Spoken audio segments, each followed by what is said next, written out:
Hello, everyone, and welcome to the Real Clear Politics Takeaway for Tuesday, April 19th, 2022. I'm Tom Devin, co-founder and president of Real Clear Politics. I'm Carl Cannon, Washington Bureau Chief. Morning, Tom. Carl, we had big news yesterday. A federal judge in Tampa struck down the administration, the CDC's mandate on masking for public transportation, including airplanes. And we had a number of all the, I think, four major airlines, United, Delta, American, I think Alaska, and perhaps others, said that masks now are optional, recommended, but not required.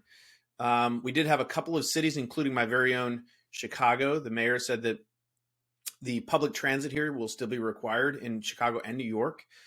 You're still required to wear masks, but in other cities around the country, they are now recommended, but not required, optional. There was a lot of gnashing of teeth about this on social media yesterday, Carl. What do you think? I mean, we're free. It's back to normal. Well, Tom, I never gnash my teeth and rarely go on social media, but I do follow the news. I thought this was, I had Philadelphia to your list of cities. Cities are going to go their own way on this, and I actually think that's healthy. That's called federalism. Conservatives ought to like it. I mean, introduce some local decision making into this, and there's no reason that the policy in New York City should be the same policy in Montana, But the most interesting thing about it to me, that's just one federal judge. Normally, adverse ruling like that would immediately be appealed. I don't think the Biden administration is going to appeal it. I think they saw it as kind of a lifeline. They want out of. And Phil Wegman wrote a story about this. They want out of this. The Democrats don't want to be blamed for this, and they don't think it's fair. Hey, we're just promoting health. We're following the science.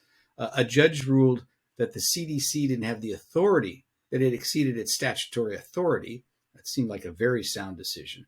But the judge wasn't saying masks are a bad idea. I mean, if I fly, I'm still going to wear one.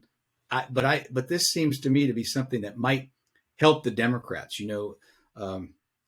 This right track, wrong track question that pollsters asked, the latest Rasmussen poll said 64% of American people think the country's heading in the wrong direction. Only 30% in the right direction. This is an election year. Democrats control the White House and Congress. That can't be good for them. Maybe some things like this, reducing mask mandates, will start to get the American people, feeling the country's going in the right direction again. We'll see. I mean, I suspect that number is more about the economy than COVID. I think in a lot of places, COVID is already sort of declared, or people are done with it. Whether COVID is done with them is another story. But we saw all these videos, Carl, of pilots announcing passengers on planes that were clapping and cheering for this. I'm going to fly next Monday, as a matter of fact. So less than a week. I suspect I will not wear my mask. I wonder Tom, how many if other you're people... coming to stay at my house, you'll wear your mask on that airplane. Jeez. I guess I'll be staying at the office on a cot. There was something made, Carl, of the fact that this judge was a 35-year-old woman. She was a Trump appointee and confirmed by Republican Mitch McConnell-led Senate. And folks on the left who had been cheering on all these judicial decisions that were, blocking the Trump administration and saying that they were, upholding democracy, were taking a darker view of this particular judge and her decision, which, as you mentioned, you thought was sound. I thought other people thought it was a reasonable, sound decision as well. But again, I guess it depends on, how you see this depends on where you sit. Well, that's called situational ethics, Tom. That's what the Democrats and Republicans do. That's not what I do. This is the judge. The judge involved isn't the crucial thing, because you can appeal. That's just a trial court judge that can be appealed. The important thing is that the Biden administration doesn't really want to appeal. Right. They want out from under this, and I don't blame them. Well, I guess, is there anything else you want to discuss this morning, Carl, or can we leave it there? I wanted to ask you about this poll in Georgia that shows Governor Kemp beating challenger Perdue by more than 2-1, beating the Trump candidate. And I was curious. I saw that poll and I thought, I wonder what Tom thinks this If Donald Trump's candidates get hammered in these primaries, does that change the equation at all in terms of him running again in 2024? I don't know. I mean, it is interesting, and this is the highest profile of all the folks that are on the ballot this November or in this primary season. Brian Kemp is the one that Donald Trump, I think, wants to defeat most.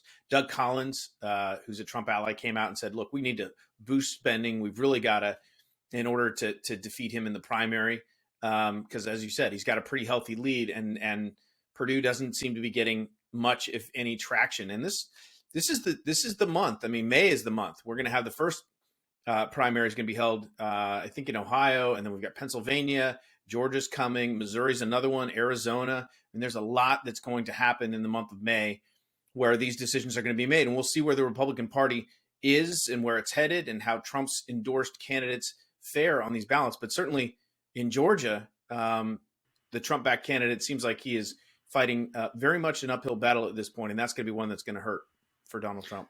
Well, especially if he won the general election in November. Well, let's leave it there, Tom. This has been the Real Clear Politics Takeaway for Tuesday, April 19th, 2022.